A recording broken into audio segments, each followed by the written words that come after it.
ଆମ ସହିତ ବରିଷ୍ଠ ରାଜନେତା ତଥା ପୂର୍ବତନ ବିରୋଧୀ ଦଳ ନେତା ଶ୍ରୀଯୁକ୍ତ ନରସିଂହ ମିଶ୍ର ଯୋଡି ହୋଇ ରହିଛନ୍ତି।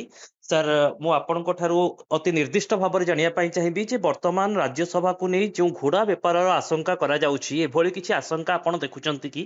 ଦେଖନ୍ତୁ, ବର୍ତ୍ତମାନର ଗଣିତ ଯାହା ଦେଖାଯାଉଛି ତାହେଲେ ଚତୁର୍ଥ ପକ୍ଷ ଦତ୍ତେଶ୍ୱର ହୋତାଙ୍କର ସପକ୍ଷରେ ଯାଉଛି। ଆଜ୍ଞା। 30ଟା ଭୋଟ ହେଲେ ଜଣେ ନିର୍ବାଚିତ ହୁଅନ୍ତି, କିନ୍ତୁ ତାଙ୍କ ସପକ୍ଷରେ 33ଟି ଭୋଟ ଯାଉଛି। ଆଜ୍ଞା। ଅତଏବ ତାଙ୍କର ଜିତିବାର କୌଣସି ଅସୁବିଧା ନାହିଁ। ତେବେ ଏଭଳି ଏକ ସ୍ଥିତି କାହିଁକି ଦେଖାଦେଇଛି ଯେଉଁ 33ଟି ଭୋଟ ଦତ୍ତେଶ୍ୱର ହୋତାଙ୍କ ସପକ୍ଷରେ ଆସିବ ବୋଲି କୁହାଯାଉଛି? ଆପଣଙ୍କର ସେଇ ଗଣିତ ଟିକେ ଲୋକଲୋଚନକୁ ସାର୍ ଆଣିବେ କି, ଏବଂ ଏଥିରେ କଂଗ୍ରେସର ଭୂମିକା କଣ ରହିବ? ଦେଖନ୍ତୁ, ଗଣିତ ଅନୁସାରେ ତ ମୁଁ କହିଲି ନିର୍ଦ୍ଦିଷ୍ଟ ସଂଖ୍ୟା ବର୍ତ୍ତମାନ ମୋ ପାଖରେ ନାହିଁ, କିନ୍ତୁ ମୁଁ କହିଲି ଯେ ଦତ୍ତେଶ୍ୱର ହୋତାଙ୍କର ସପକ୍ଷରେ ମେଜରିଟି ଭୋଟ ଯାଉଛି। ତେବେ ସାର୍, କଂଗ୍ରେସର କିଛି ବିଧାୟକଙ୍କୁ ନେଇ ବେଙ୍ଗାଲୁରୁରେ ରଖାଯାଇଥିବା ଚର୍ଚ୍ଚା ହେଉଛି। କିଏ କହୁଛନ୍ତି ଯେ ପାର୍ଟି କରିବା ପାଇଁ ଯାଇଛନ୍ତି, କିଏ ବ୍ୟକ୍ତିଗତ କାମରେ ଯାଇଛନ୍ତି।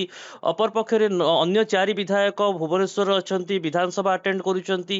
ବିରୋଧୀ ଦଳ ନେତା କହୁଛନ୍ତି ଯେ ବର୍ତ୍ତମାନ ଆମର ଏକତାର ସମୟ ଆସିଛି ଏବଂ କଂଗ୍ରେସର ଭୋଟ ଅନ୍ୟ ଆଡକୁ ଯିବ ନାହିଁ। କାହିଁକି ଏଭଳି ସ୍ଥିତି ସାର୍?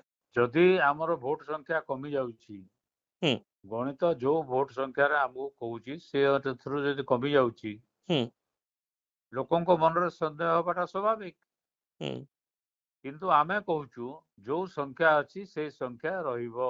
ଏଥିପାଇଁ ସାର୍ ପ୍ରକୃତରେ କଂଗ୍ରେସ ବିଧାୟକ ମାନଙ୍କୁ ବର୍ତ୍ତମାନ ବେଙ୍ଗାଲୁରୁରେ ରଖିବାକୁ ପଡିଲା ବା ରିସୋର୍ଟ ପଲିଟିକ୍ସର କଥା ସାମ୍ନାକୁ ଆସିଲା କି, ଯେ କଂଗ୍ରେସର ବିଧାୟକ ମାନେ ଘୋଡ ବେପାରର ଶିକାର ହୋଇପାରନ୍ତି, ତାଙ୍କୁ ବାହାର ଦଳ ଅଫର ଦେଇପାରନ୍ତି?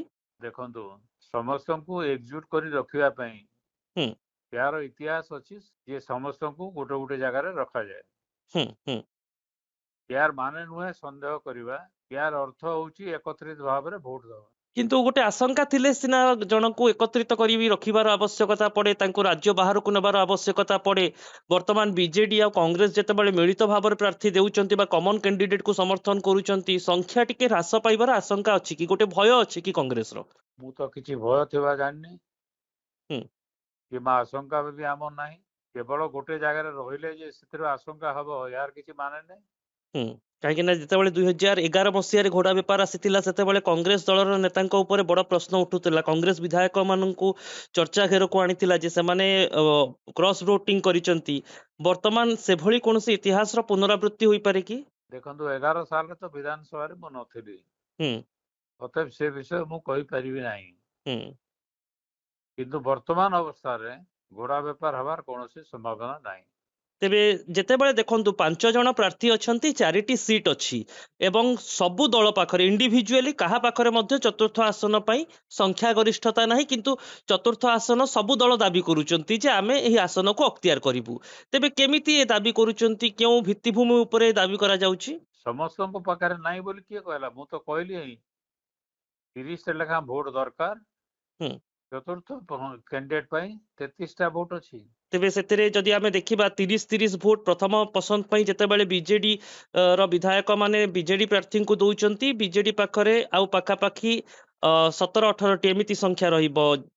ତେବେ ସରି, ବିଜେପି ପାଖରେ ଯଦି ଆମେ ଦେଖିବା ତୃତୀୟ ଆସନ ପାଇଁ, ଚତୁର୍ଥ ଆସନ ପାଇଁ, ତ ବର୍ତ୍ତମାନ ଦେଖନ୍ତୁ ବିଜେଡିର ବିଧାୟକ ସଂଖ୍ୟା 48 ଯାହା ଆକଳନ କରାଯାଉଛି, କଂଗ୍ରେସର ବିଧାୟକଙ୍କ ସଂଖ୍ୟା 14। ଯଦି ତୃତୀୟ ପ୍ରାର୍ଥୀ ଜିତୁଛନ୍ତି 33ଟି ଆସନର, ଏହି ଦାବିକୁ ଆମେ କେମିତି ଧରିବା? ସେ ମୁଁ ତ ଗଣିତ କହିଦେଲି, ଆଉ କେମିତି ଧରିବା ବୋଲେ କଣ ହବ?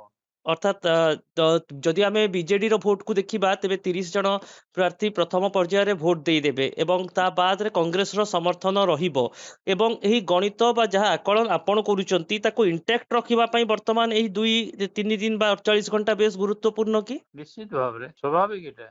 ହୁଁ ବର୍ତ୍ତମାନ ସୁଦ୍ଧା ଏଭଳି କିଛି ଖବର ଆପଣଙ୍କ ପାଖକୁ ଆସିଛି କି ଯେ ଆପଣଙ୍କ ଦଳର ନେତାମାନଙ୍କୁ ପ୍ରଭାବିତ କରିବା ପାଇଁ ଅନ୍ୟ ଦଳ ଚିନ୍ତା କରିଛନ୍ତି ବା ନିର୍ଦ୍ଦିଷ୍ଟ ଭାବରେ ବିଜେପି ଉଦ୍ୟମ କରୁଛି?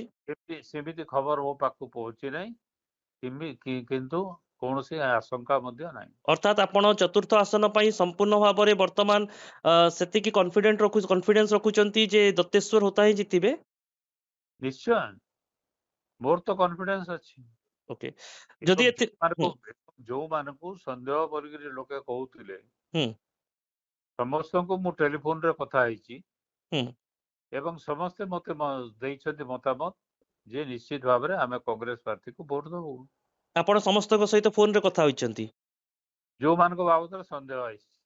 ଅ, କେଉଁମାନଙ୍କ ଭିତରେ କେଉଁମାନଙ୍କୁ ନେଇ ଏ ସନ୍ଦେହ ଥିଲା ସାର୍ ଯାହା ଚର୍ଚ୍ଚା ହେଉଛି ଏବଂ ଆପଣ ନିର୍ଦ୍ଦିଷ୍ଟ ଭାବରେ କଣ କଥା ହେଲେ? ମୁଁ ଯେତେବେଳେ ବିଶ୍ୱାସ କରୁଛି ସନ୍ଦେହ ଭିତ୍ତିହୀନ, ହୁଁ ତାଙ୍କ ନାଁ କାହିଁକି ଧରିବି?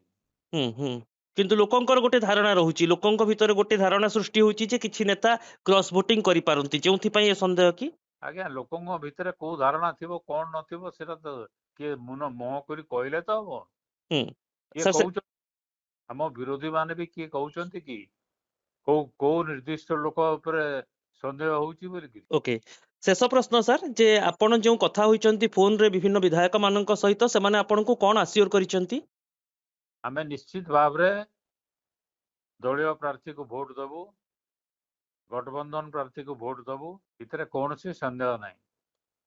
ଟିକେ ଗୋଟିଏ ପ୍ରଶ୍ନ ଅତିରିକ୍ତ ରଖିବି ସାର୍, ଯେ ଯେତେବେଳେ ବିଜେଡି ଆଉ କଂଗ୍ରେସ ମିଳିତ ଭାବରେ ଏହି ରାଜ୍ୟସଭା ଇଲେକ୍ସନରେ କମନ କ୍ୟାଣ୍ଡିଡେଟ କୋ ପାଇଁ ଲଢୁଛନ୍ତି, ସେତେବେଳେ କଂଗ୍ରେସର ଯେଉଁ ଏବଂ ବିଜେଡିର ଯେଉଁ ସମ୍ପର୍କ ଥିଲା ତାହା ପୂର୍ବଠାରୁ ଭିନ୍ନ ହୋଇଯାଇଛି କି? ବର୍ତ୍ତମାନ ବିଜେଡି ପ୍ରକୃତରେ କଂଗ୍ରେସର ସମର୍ଥନ ଚାହୁଁଛି ନା କଂଗ୍ରେସ ବିଜେଡିକୁ ସମର୍ଥନ ଦେବା ପାଇଁ ସଂଖ୍ୟା ଗଣିତରେ ବାଧ୍ୟ ହେଉଛି? କାହିଁକି ନା ବିଜେଡି କହୁଥିଲା ସମଦୂରତାର କଥା। ଦେଖନ୍ତୁ, ଏଇ ରାଜ୍ୟସଭା ନିର୍ବାଚନ ପାଇଁ ଯାହା ବୁଝାମଣା ହେଇଛି, ଭବିଷ୍ୟତରେ କଣ ହବ କିଏ କହିପାରିବ? ଗୋଟିଏ କିନ୍ତୁ ମାର୍ଗ ତିଆରି ହେଲା କି ନାହିଁ ଯେ ଆଗାମୀ ସମୟରେ ମଧ୍ୟ ରାଜ୍ୟ ରାଜନୀତିରେ ବିଜେଡି ଆଉ କଂଗ୍ରେସ ଏକ ମିଳିତ ଭାବରେ ଲଢିବେ, ଇଏ ଧାରଣା ଗୋଟିଏ ଲୋକଙ୍କ ପାଖକୁ ଗଲା କି ନାହିଁ? ମୁଁ ତ ଭାବୁଛି ଯାଇନି ସେମିତି। ଏଇ ନିର୍ବାଚନ ପାଇଁ ସେ ଧାରଣା ଯାଇଛି, ହୁଁ ଭବିଷ୍ୟତ କଥା କିଏ କହିପାରିବ? ଓକେ ସାର୍, ବହୁତ ବହୁତ ଧନ୍ୟବାଦ ଆପଣଙ୍କର ତମାମ ଆଲୋଚନା ପାଇଁ। ଆମ ସହିତ ବରିଷ୍ଠ କଂଗ୍ରେସ ନେତା ଶ୍ରୀଯୁକ୍ତ ନରସିଂହ ମିଶ୍ର ଆଲୋଚନା କରୁଥିଲେ ଏବଂ ନିଜର ମତାମତ ରାଜ୍ୟସଭା ଗଣିତ, କାହିଁକି କଂଗ୍ରେସ ବିଧାୟକ ବାହାରେ ଅଛନ୍ତି ଏବଂ ଏକତ୍ରିତ କରିବାର କାହିଁକି ଆବଶ୍ୟକତା ପଡ଼ିଲା ବା ବିଧାୟକମାନଙ୍କୁ ବାହାରେ ରଖିବାର ଆବଶ୍ୟକତା କ'ଣ ପଡ଼ିଲା ଏବଂ ଯେଉଁ ବିଧାୟକମାନଙ୍କୁ ସନ୍ଦେହପୂର୍ଣ୍ଣ ଚକ୍ଷୁରେ କିଛି ଲୋକ ଦେଖୁଛନ୍ତି ସେ ନେଇ ମଧ୍ୟ ନରସିଂହ ମିଶ୍ର ନିଜର ସ୍ପଷ୍ଟୀକରଣ ରଖିଛନ୍ତି ଏବଂ ନିଜେ ସେ ବ୍ୟକ୍ତିଗତ ଭାବରେ ବିଧାୟକମାନଙ୍କ ସହ ଆଲୋଚନା କରିଥିବା କହିଛନ୍ତି। ବହୁତ ବହୁତ ଧନ୍ୟବାଦ ସାର୍, ନମସ୍କାର।